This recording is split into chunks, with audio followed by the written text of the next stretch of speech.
อนนี้ทีมงานเขาพาไปกันไปซิดเวทบาทเวลาว่างๆมันตอนนี้กำลังแต่งเบ็ด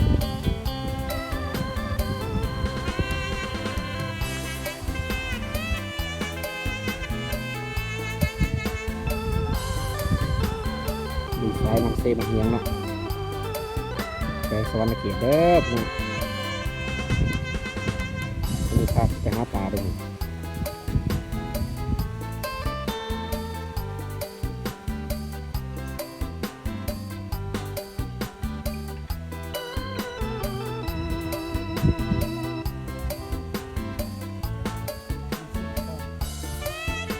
เป็นยังไงติดตามตอนต่อไปเนาะพี่น้องกินอย่างเส้นเฮียงเนาะเส้นบางเฮานี่แหละ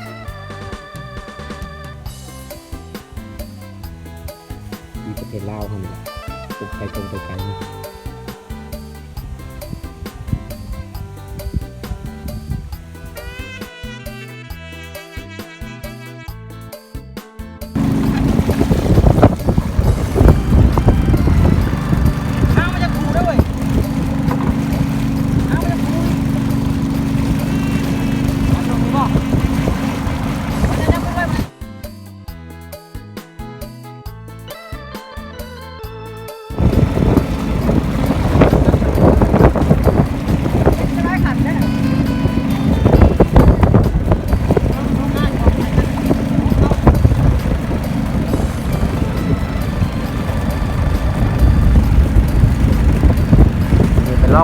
ลองเนื้อเด็กสเปซ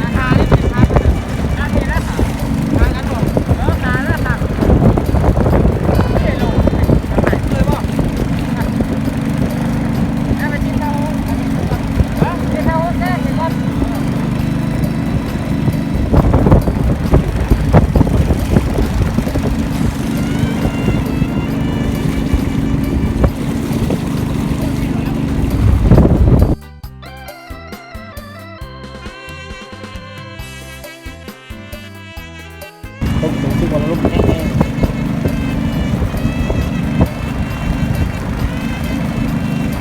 ตัดต้นไม้ต้นไม้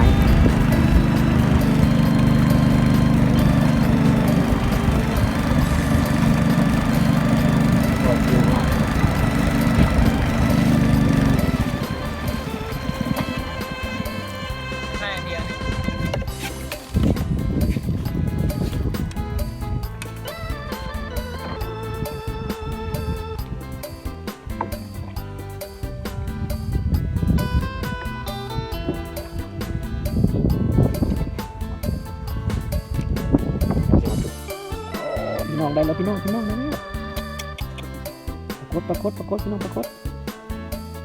โอเคจัดการไปเลยเห็นบักกินอยู่ทางไหนครับกินมาทบเล็กแค่นั้น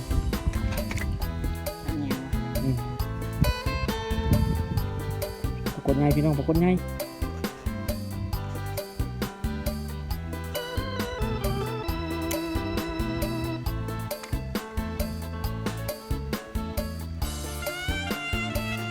แล้วตัวนึงเ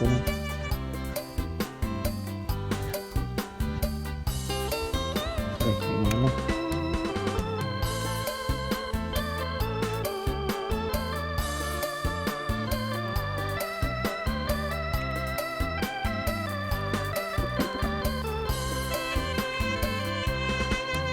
กำลังเงาอยู่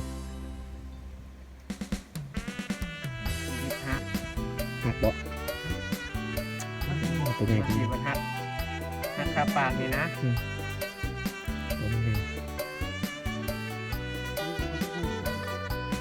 เอาเลย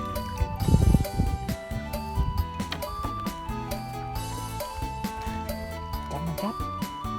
โอ้ยยังเลยเดี๋ยวจับคนอยู่ปากกวาดเลยยาวนะโอ้ยรถพี่น้องปรากฏเกือบรุดเนาะ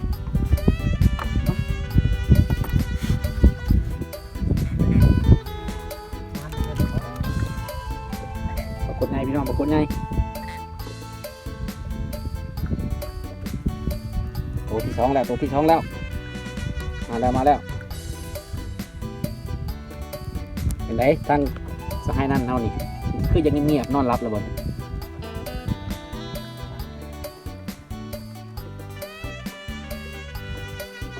สายเซบางเฮียงเนาะ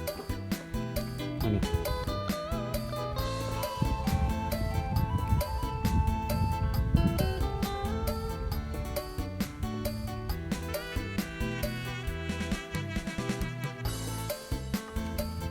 11เนาะ11ปรากฏนี่เนาะ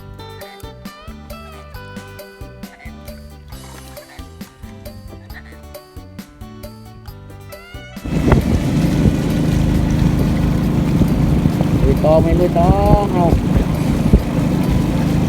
ง่ายมองไปเรื่อย11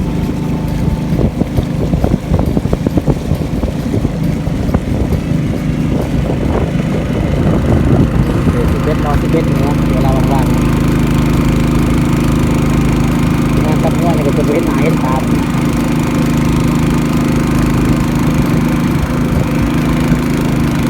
สายเซนะทำเซฟเงี้ยงเด้อพี่น้องเด้อ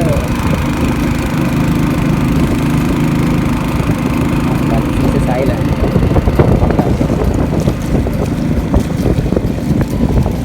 ทำเซฟเงี้ยงเนาะเอาเนาะเดิน2 คนแฝงสวรรณเขตสายเซกันประมาณนี้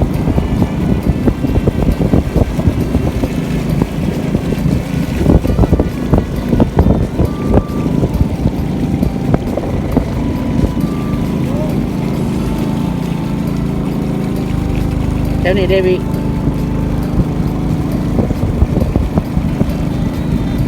เอาไปจะไปหาจุ่มเป็ดอยู่ตาม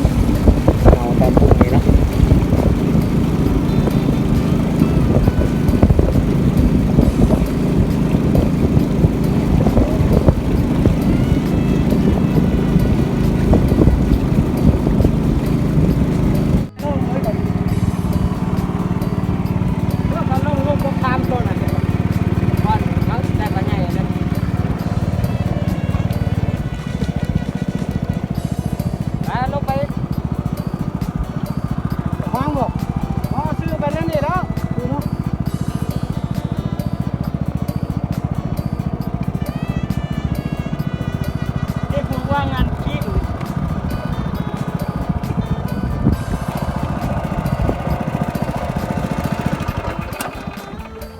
หอดบอลอีกแล้วเนาะ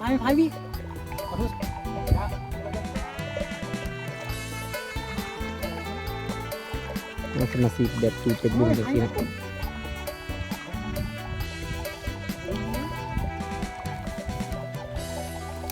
เป็นบุ้งนี่จับไว้นั่งจับไว้ค่อยๆ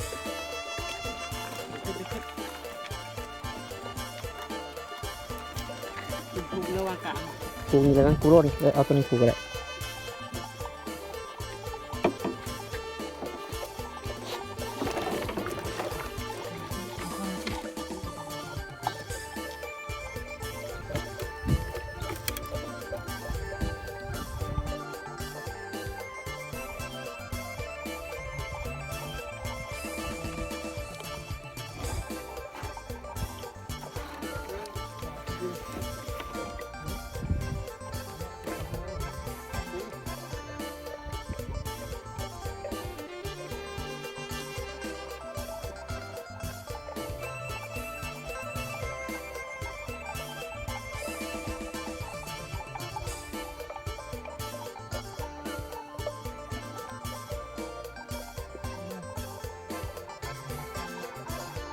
ยังบุติด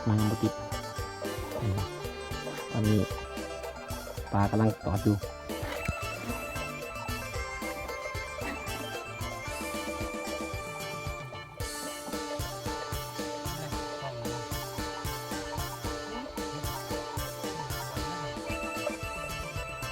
ปลาใช่นั่น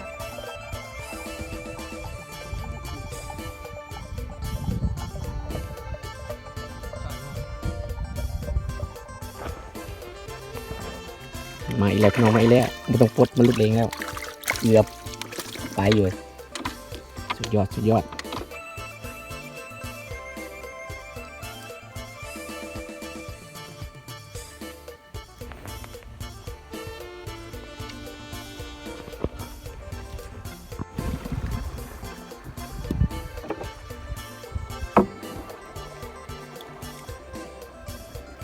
ผ่านมองมันพาเลาะเนาะปุ่มใดเจใดเงาใดปิดตามีตาบ่เพิ่นว่า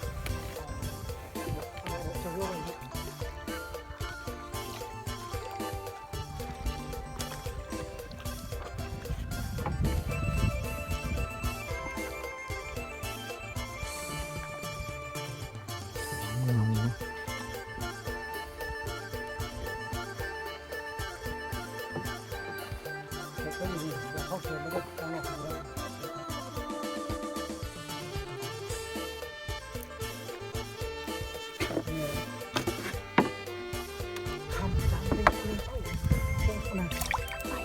ไปแล้วไม่ต้องพี่น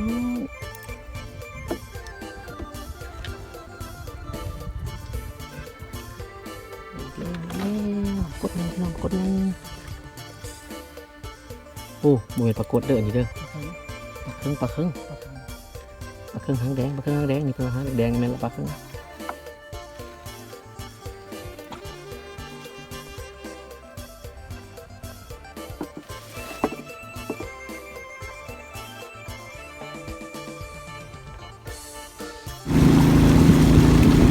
ไปแต่สวยจนค่ำเนาะวันนี้ใกล้แล้วงานที่เป็นเฮาเตรียมกลับเนาะบัดนี้เนาะ